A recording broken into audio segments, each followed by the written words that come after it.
So then we can ask very carefully and hesitantly, what is this fear? Why human beings, after this tremendous evolution, still live with fear? Is it something that can be, like a surgeon, operated upon and removed? Like a disease, like cancer or any other dreadful, painful disease. Is it something that can be operated upon? Which means there is an entity who can operate upon it.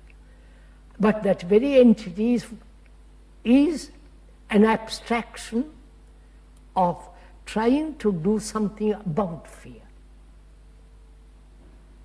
So that entity is unreal. What is factual is fear.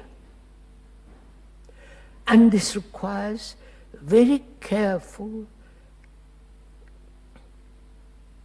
attention, not to be caught in this abstraction of the one who says, I'm observing fear, or one who says, I must put away fear, or control fear, and so on. It is we are watching fear, not who is watching. The one who watches is also the outcome of fear.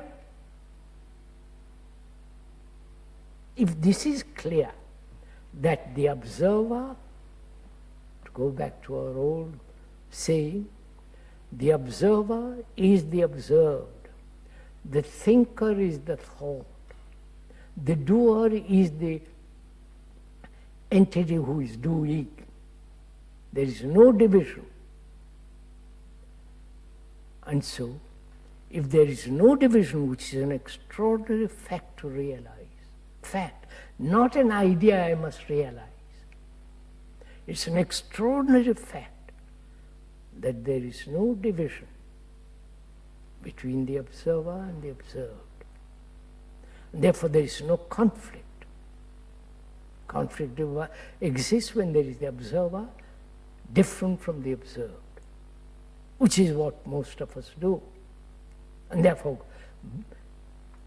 live with perpetual conflict. That's another matter. So can we look at that fear? And in the very act of looking, watching fear, one begins to discover the origin of fear, the beginning, what is the causation of fear. Because the very fact of looking at it is to see how it came about. Not analyze fear, because the analyzer is the analyzed. Not analyze, dissect fear, but that very close, delicate watching reveals the content of fear. The content being the origin, the beginning, the causation. Because where there is a cause, there is an end. Right?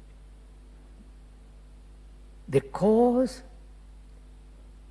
can never be different from the result. So, the discovery or in the observation, in the watching, the causation is revealed.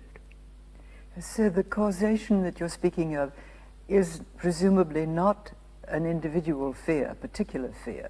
Oh no, You're speaking of the causation of fear itself. Fear itself, not the various forms of fear.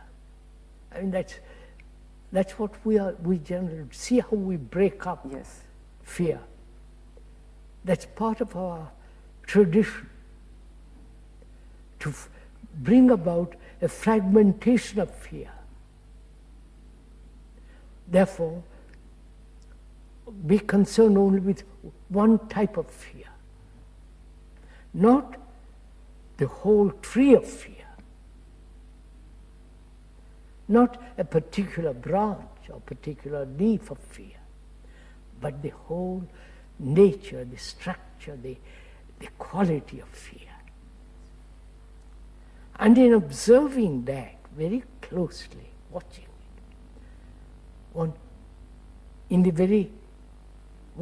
it, there is the revelation of the causation. Not you analyze to find out the cause, but the very watching is showing the causation, which is time and thought.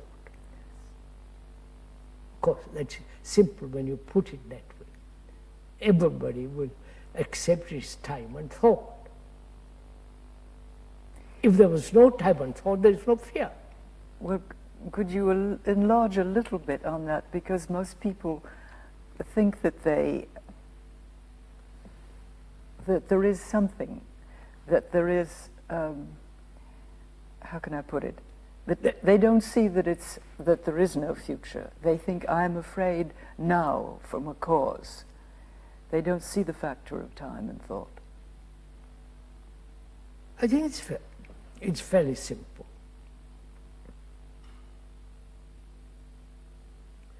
If there was no time, or if there is no saying, I am afraid because I have done something in the past, or I've had pain in the past, or somebody has hurt me and I don't want to be hurt anymore. Or that is the past, the background, which is time. And the future, that is, I am this now, I will die. Or I might lose my job, or my wife will be angry with me, and so on. So there is this past and the future. And we are caught in between the two.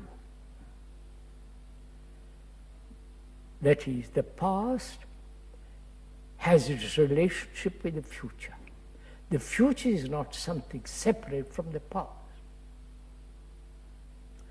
It's a movement of modification of the past to the future, to tomorrow. So that is time, this movement of the past, which is the past as I have been, and the future I will be, which is this constant becoming. And that too is another complex problem which we won't touch for the moment. That may be the causation of fear, the becoming. So time is a factor, is a basic factor of fear. There's no question about it.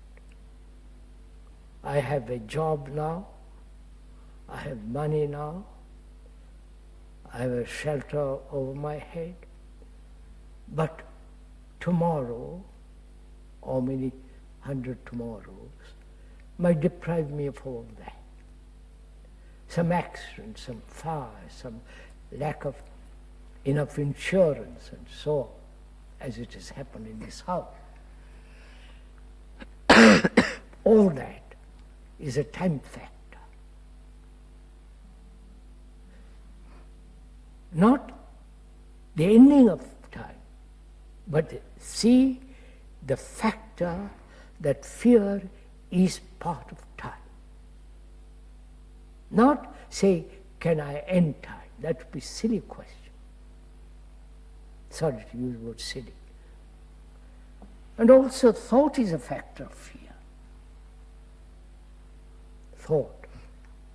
I have been, I am, but I may not. Factor of thought. Thought is limited, which is another matter. Thought is limited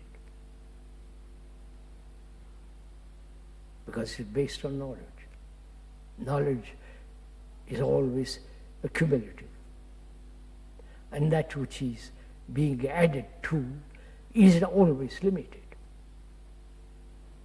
So knowledge is limited, so thought is limited, because thought is based on knowledge, memory, and so on. So thought and time are the central factors of fear. Thought is not separate from time. They are one. They are not divorced. They are not separate. So these are the facts. This is the causation of fear. Now, that's a fact, not an idea, not an abstraction. That thought and time is the cause of fear, not all. It's singular.